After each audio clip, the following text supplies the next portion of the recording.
નમસ્કાર મિત્રો, કેલિફોર્નિયા અમેરિકાથી હું જિગીશા દિલીપ આપની સમક્ષ રજૂ કરું છું ગરવી ગુજરાત લંડનમાં પ્રસિદ્ધ અંજુ શર્મા લિખિત વાર્તાનું ભાવાનુવાદ ગુલાબો. સૌજન્ય હર્ષવર્ધન ત્રિવેદી. ભાવાનુવાદ Rajul Kaushik, Boston, USA. Video સંકલન કૌશિક શાહ. તો ચાલો મિત્રો સાંભળીએ વાર્તા ગુલાબો. એ તવો લ્યો, તાવડી લ્યો, કલાડી લ્યો, ચીપિયો લ્યો, સાણસી લ્યો. એ તવો લ્યો, તાવડી લ્યો, કલાડી લ્યો, ચીપિયો લ્યો, સાણસી લ્યો. કોઈ વાસણો વેચવાનું કામ કેવું મજાનું હોય એમ સૂરમાં બોલે જતી ગુલાબો બજારમાંથી પસાર થતી ત્યારે ભલભલાની નજર ઠેઠ એ બજારના બીજા છેડે પહોંચે ત્યાં સુધી એની પર જ ખોડાઈ રહેતી. ગુલાબો હતી જ કુદરતની કમાલ જેવી. ગુલાબો પર જો કોઈ કવિની નજર પડે ને તો એની સુંદરતા પર એણે કેટલીય કવિતાઓ લખી હોત. જ્યારે આ તો રહી લુહારવાડીની ગુલાબો. અહીં ક્યાં કોઈને કવિતા લખતા આવડતી હોય કે લખે, પણ હા, ધનીરામ દુલીરામ તેલી, હરિયો દૂધવાળો, રામસરન ધોબી ને મન એ એવી રૂપસુંદરી હતી કે જેની તોલે કોઈ ન આવે. ગુલાબોને જોઈને ધનપતસિંહ ચોકીદારને આધા હે ચંદ્રમા રાત આધી એ ગીત યાદ આવતું.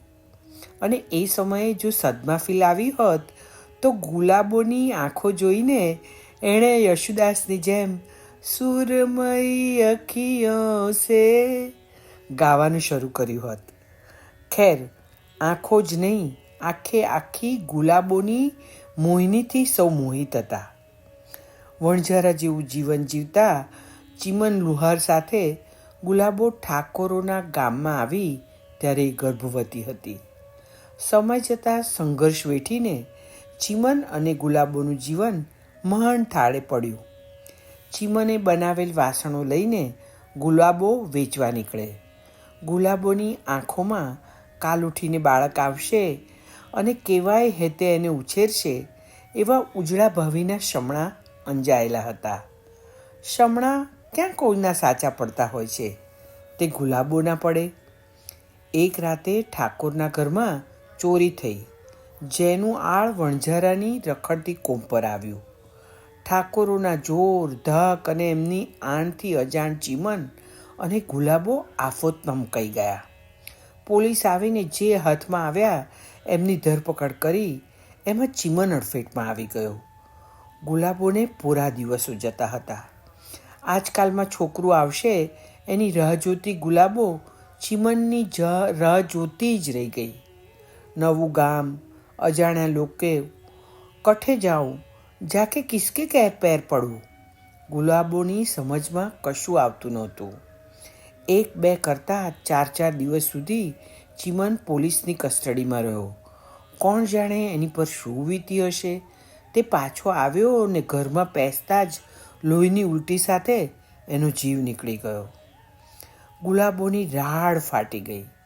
છાતી ફાટીને ઉઠેલી રાડની સાથે સાથે પેટમાં રહેલું બાળક પણ સળવળ્યું. એક તરફ ચિતાની આગ અને બીજી બાજુ સોહર. બાળકના જન્મ સાથે બોલાતું માંગલિકનો રાગ ગુલાબો 2 ભાગમાં વહેરાઈ ગઈ. પતિનો શોક મનાવે કે ગોદમાં મુકાયેલ બાળકને હરખ કરે. આજુબાજુના લોકોએ મળીને ગુલાબોને સાચવી લીધી, પણ જીવનભર કોનો ટેકો? 4 દિવસમાં ગુલાબો સમજી ગઈ કે એના માટે નહીં તો નાના બાળક માટે એને જીવવું પડશે. એક કામ આવડતું હતું તે શરૂ કર્યું. છોકરાને બાજુમાં રહેતી માસી પાસે મૂકીને નીકળી પડી વાસણો વેચવા. પહેલો દાડો હતો. છોરાને ઘેર મૂકીને નીકળી તો ખરી, પણ જીવ એનો ઘેર જ. બીજા દિવસથી પીઠ પાછળ જોડીમાં બાળકને મૂકીને જવા માંડી. ऐसे कैसे जीवन जाएगा, किसी का हाथ पकड़ ले गुलाबो. માસીએ એમને સાચી લાગી એ સલાહ આપી. પણ 20 વર્ષની ગુલાબોને ચીમનની યાદ મનમાં જીવંત રાખી જગલાની મા બનીને જ રહેવું હતું. એકલ પેટે જગલાને ઉછેરવાનું સહેલું નહોતું. ગરીબ સ્ત્રી સૌની અમાનત. કોઈ રસ્તો રોકતું, કોઈ હાથ પકડવા મથતું, પણ ગુલાબો જેનું નામ પાસે કોઈને ફરકવા દેતી નહીં. રાત્રે ઓશિકાની નીચે દાતરડી મૂકી રાખતી. એક રાતે બારણું તોડી કોઈ ઘરમાં ઘૂસ્યું.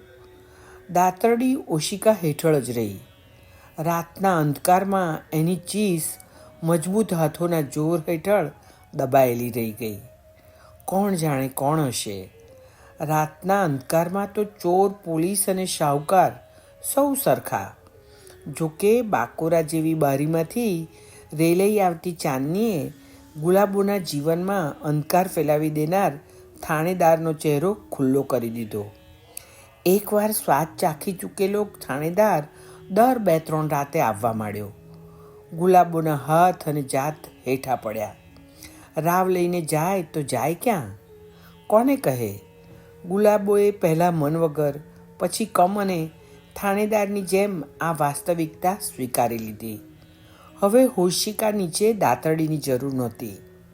દિવસ, મહિનાઓ અને વરસ વીતતા ગયા. ચીમનની યાદ ધૂંધળી થતી ગઈ. 7 વર્ષનો જગલો પાઠશાળા જતો થયો. ગામના છેડે એક રૂમનું પાક્કું ઘર બની ગયું. આંગણામાં ગાય બંધાઈ ગઈ. થાણેદાર કહેતો, ઘર થારા પર ચાબી મેરી. ગુલાબોએ ચાવીના માલિકની રાહ જોતી થઈ ગઈ.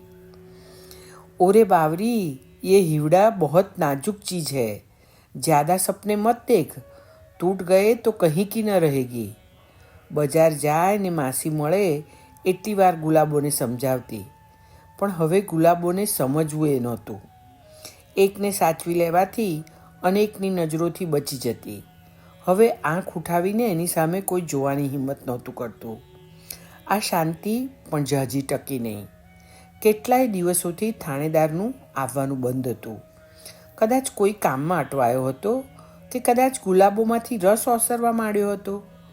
ગુલાબોને કેટલી વાર મન થતું કે જઈને દૂરથી એ થાણેદારને જોઈ આવે, પણ એની હિંમત નહોતી ચાલતી. આજે હિંમત કરીને થાણા તરફ ચાલવાનું શરૂ કર્યું ને સામેથી એક છોકરાએ બૂમ પાડતો સામે ઘસ્યો આવતો જોયો. ઓ ગુલાબો, થારા જગલા કો પોલીસ પકડ કે લે ગઈ. એ દિવસે શાળામાં અડધા દિવસની રજા હતી. શાળામાંથી નીકળીને છોકરાઓ નજીકની વાડીમાં પહોંચ્યા. એ વાડીના બીજે છેડે મામલતદારની મહેફિલ જામી હતી. એ વાત અજાણ છોકરાઓ કેરીઓ તોડવા ઝાડ પર ચડ્યા હશે અને મહેફિલમાંથી મામલતદારનું પાકીટ ગુમ થયાનો ગોકીરો ઉઠ્યો. નીચે ઊભેલા છોકરાઓ ભાગ્યા, પણ ઝાડ પર ચડેલો જગલો પકડાઈ ગયો. ગુલાબો થાણે પહોંચીને ત્યાં ઢગલો થઈને પડેલા જગલાના શરીર પર મારના અગણિત નિશાન જોઈને હબકી ગઈ. મારો છોરો ચોર નહીં હે. ગુલાબો થાણેદારના પગે પડી, પણ ત્યાં જે હતો એ ગુલાબો પર ઓળઘોળ થનાર થાણેદાર નહીં, જાણે ગુલાબોને ઓળખતો જ ન હોય એવો. ગુલાબોના ઘરની તલાશી લેવાના સરકારી હુકમ પર મત્તું મારતો સરકારી નોકર હતો. પછી શું થયું એ કોઈએ ના જાણ્યું. એટલું સૌએ જાણ્યું કે ગુલાબોના ઘરની તલાશી લેવાય કે ના લેવાય, પાકીટ મળ્યું કે ના મળ્યું, એ સવાલોથી પર ગુલાબો મરવા માટે છોડી દીધેલા જગલાને છાતી સરસો ચાપી રાતનો અંધકાર ઉડી વણઝારાની કોમને મળેલા ભટકતા રહેવાનો અભિશાપ પાલવના છેડે બાંધીને એક અજાણી વાટે ચાલી નીકળી હતી.